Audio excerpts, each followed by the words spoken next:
আসসালামু আলাইকুম ভিউয়ার্স, আপনারা যারা দেশ এবং দেশের বাইরে থেকে দেখতেছেন আপনাদেরকে জানাই অসংখ্য ধন্যবাদ। আজকে আমরা জানবো কোথায় এবং কখন আপনারা ব্রিক ফাউন্ডেশন দিয়ে বাড়ি করবেন। অনেক সময় দেখা যায় যে আমাদের চিন্তা ভাবনা এবং পরিকল্পনার সাথে কাজের মিল থাকে না। আমরা প্রথমে চিন্তা করি যে আমরা ব্রিক ফাউন্ডেশন দেব, তো সেই হিসাবে আমরা যে নিচের গাঁথুনিটা, এই গাঁথুনি আমরা করলাম কি 15 ইঞ্চি দিয়ে শুরু করলাম। এখন যখন আমার ছাদ ঢালাই হয়ে গেল, যখন আমরা একটা ছাদ দিলাম, এখন হয়তো অনেকেই চিন্তা করেন যে আমরা যেন আর একটা ছাদ দিতে পারি। এখন কি করা যায়? অনেক ভাই আমাকে প্রশ্ন করে যে আমি 15 ইঞ্চি 10 ইঞ্চি এইভাবে গাঁথনি শুরু করছি, তো একতলা হওয়ার পরে আমার চিন্তা ভাবনা আছে যে আমি 2 তলা করব, এখন কি করা যাবে কিনা। তো এই বিষয় একটা থাকে, এবং সেই সাথে আপনি কোথায় এই ব্রিক ফাউন্ডেশনের বাড়িগুলো করবেন। দেখা যায় আমাদের যে জায়গাগুলো থাকে, অর্থাৎ বাংলাদেশের কথা বলতেছি আমি, এই বাংলাদেশে বিভাগীয় শহরগুলো বা সিটি শহরগুলো, এই যে সিটি শহর বা বিভাগীয় শহর ভিতরে কিন্তু জায়গার অনেক মূল্য। এখন চিন্তা করেন, এখন যদি আপনার 1 কাঠা 2 কাঠা বা 5 কাঠা যাই থাক না কেন, এই জায়গার উপরে যদি আপনি ব্রিক ফাউন্ডেশন দেন, হয়তো চিন্তা করলেন যে আমার বাজেট কম, আমি কোনো মতেই শুধু থাকবো, এরপরে আপনি একতলা ফাউন্ডেশন দিলেন, সেটা ব্রিক ওয়াল। এই ব্রিক ওয়ালের যখন ফাউন্ডেশন দিলেন, ছাদ হয়ে গেল, এখন মোটামুটি আপনি একটু পেলেন, চিন্তা করলেন যে না আমি আরো একতলা কিভাবে করা যায়, তখনই কিন্তু আপনাদের মাথায় চলে আসে। আবার দেখা যায় অনেকে কিন্তু এই যে পরিকল্পনা ছাড়াই, যেখানে একতলা হওয়ার কথা সেখানে কিন্তু সে 2 তলা করলো। এতে করে কি হয়? এতে করে যেমন ভবিষ্যতে নিরাপত্তা থাকে না, আবার দেখা যায় যে অনেক দুর্ঘটনা ঘটারও সম্ভাবনা থাকে। অনেক ভাই প্রশ্ন করে আমাকে যে আমরা এখন কি করব। আসলে একটা কাজ হওয়ার পরে কিন্তু সেই জিনিসটার সলিউশন বা সমাধান দেওয়া সম্ভব হয় না। এর জন্য কাজের আগেই আপনাকে পরিকল্পনা করতে হবে, সেই অনুযায়ী সামনের দিকে আগাতে হবে। এখন আপনারা যদি শহরের জায়গা হয়, যেহেতু শহরের জায়গায় মূল্য বেশি, দাম বেশি, সেহেতু আপনি আগেই আপনার চিন্তা করতে হবে আমি এখানে ফ্রেম স্ট্রাকচার বা আমি বেস ঢালাই, গ্রেড বিম ঢালাই এবং বিম ঢালাই, কলাম ঢালাই এইভাবে দিয়ে যেন আমি এই বাড়িটা করতে পারি। এতে কি হবে? আপনার মাথায় থাকবে যে আমি 3 তলা ফাউন্ডেশন দেব, সেই হিসাবে আপনি একতলা কমপ্লিট করলেন, এরপরে ধীরে ধীরে আরেকতলা কমপ্লিট করলেন, এবং সর্বশেষ আপনি 3 তলায় কমপ্লিট করতে পারবেন।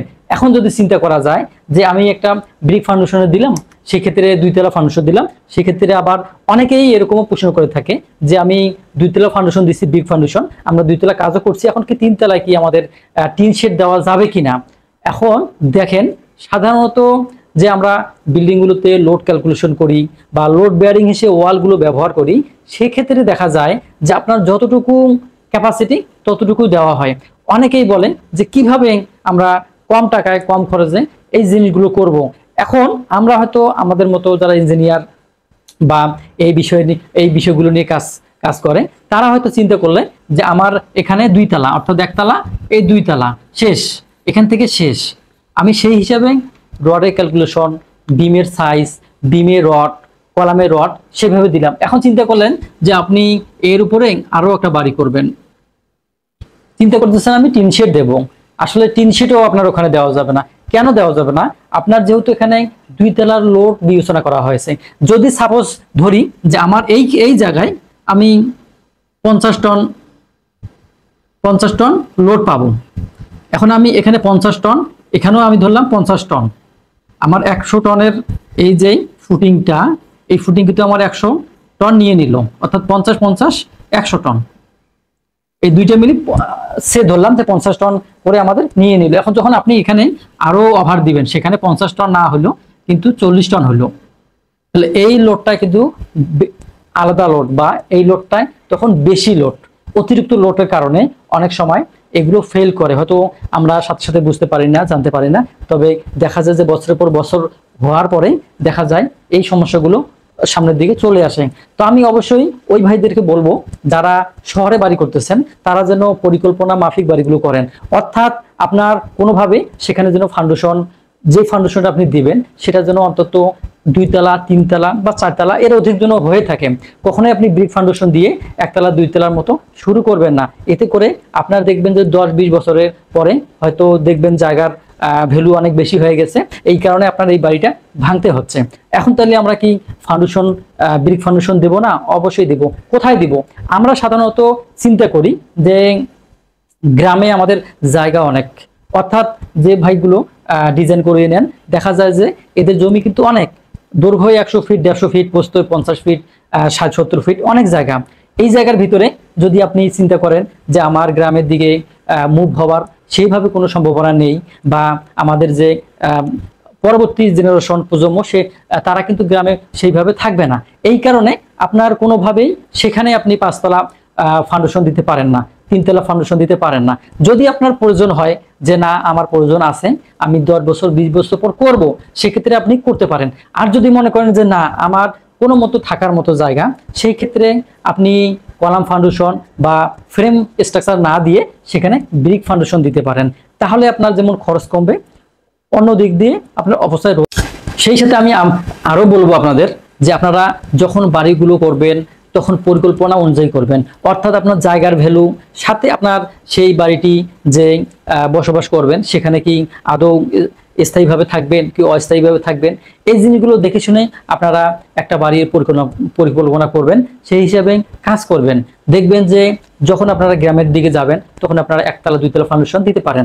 অনেক সময় দেখা যায় যে আমি প্রথমে যেই জিনিসগুলো নিয়ে আলাপ করলাম যে 15 ইঞ্চি 20 ইঞ্চি, তাহলে কিন্তু হবে না। আপনার যদি চিন্তা ভাবনা থাকে যে আমি 2 তলা একটা ব্রিক ফাউন্ডেশন দেবো, সেই ক্ষেত্রে আপনি যে প্রথমেই আপনার কি করতে হবে, সিসি ঢালাই দিতে হবে। প্রথমে সিসি ঢালাই দিতে হবে, এই সিসিটা থাকতে হবে 30 ইঞ্চি। আপনি কিন্তু 10 ইঞ্চি 15 ইঞ্চি দিয়েই যে 2 তলা করবেন তাহলে কিন্তু হবে না, বারবার বলতেছি। এরপরে গাঁথনিও আপনাকে ধরতে হবে, এই গাঁথনিও ধরতে হবে আপনাকে 30 ইঞ্চি, এই গাঁথনিটা 30 ইঞ্চি আপনাকে ধরতে হবে, সেই সিসি সমান, এইভাবে কিন্তু করতে হবে। এখন আপনি 1 তলা কমপ্লিট করেন, করার পরে 5 বছর 10 বছর 20 বছর পরে আপনি 2 তলা কাজ করতে পারবেন, সমস্যা হবে না। কিন্তু যখনই আপনি 1 তলা বা যেমন তেমন ভাবে যদি কাজ করেন, সেই ক্ষেত্রে আপনি উপরে কাজ করতে পারবেন না। এই ক্ষেত্রে আপনার সাথে সাথে যদি কোনো সমস্যা না হয়, পরবর্তীতে সমস্যা হবে। অনেক ভাইরা আছে, সবার কথা বলা যাবে না, কিছু লোক আছে যে বলবে যে না সমস্যা নেই, অমুকে বাড়ি করছে, তমুকে বাড়ি করছে, এইভাবে 15 ইঞ্চি দিয়ে 20 ইঞ্চি দিয়ে বা 10 ইঞ্চি দিয়ে এর উপর 2টা ছাদ দিয়েছে, 3টা ছাদ দিয়েছে, কিন্তু এই যে মুখের একটা কথা বা এই জিনিসটা করা যাবে না। আপনাকে সেই ডিসিশন আগে থেকে নিতে হবে, সেইভাবে বাড়ি পরিকল্পনা করে আপনাকে বাড়িটা কাজ করতে হবে। আপনি ব্রিক ফাউন্ডেশন দিবেন না ফ্রেম স্ট্রাকচার দিবেন, এবং কোথায় দিবেন, গ্রামে দিবেন না শহরের দিকে দিবেন বা শহরতলি দিবেন, এইভাবে আপনাকে চিন্তা করে করতে হবে। তো আজকের মতো আমি আপনাদের কাছ থেকে বিদায় নেব। আপনারা সবাই ভালো থাকেন, সুস্থ থাকেন। আর কনস্ট্রাকশন রিলেটেড কোনো প্রশ্ন থাকলে অবশ্যই আপনারা কমেন্ট বক্সে জানাবেন, ভালো মন্দ থেকে শুরু করে আপনাদের মতামত। ভালো থাকবেন, সুস্থ থাকবেন, আল্লাহ হাফেজ।